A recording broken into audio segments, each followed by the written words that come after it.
Господин полковник, я что-то... C'est une attaque! Une attaque! Vite, vite, dépêchez-vous! 让我安静点，我现在不能帮你们。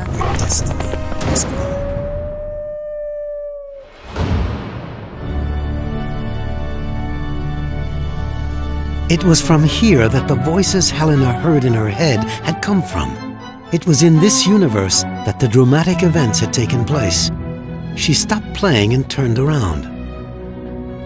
Around her were the walls and pillars of a cathedral, carved with symmetrical shapes, with both pointed and rounded spires. The windows rose as high as the eye could see, culminating in an arched shape, looking towards the sky. Suddenly shouts came from outside. The heavy door made a loud noise as a man threw all his strength against it to force it open. The orchestra stopped playing and the 17 musicians all turned around at the same time.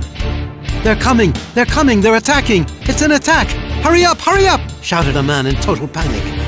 To the cellar! Cried the first violinist. Come on, follow us! Hurry! He said, running up to Helena and pushing her along with his arm. Barricade the door! He shouted to the far end of the room. A trombonist and a drummer ran the 20 meters which separated them from the door, but didn't get there in time.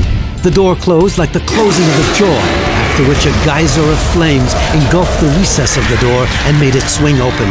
The two men caught up in the flames had become human torches. They rolled on the ground, screaming with pain for a few seconds.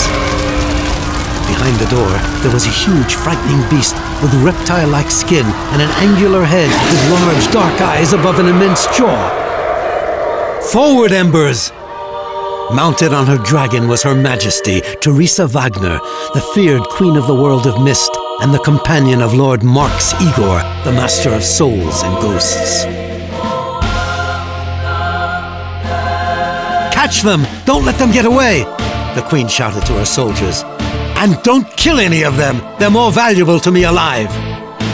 The musicians rushed through the west wing of the cathedral and headed for the sacristy.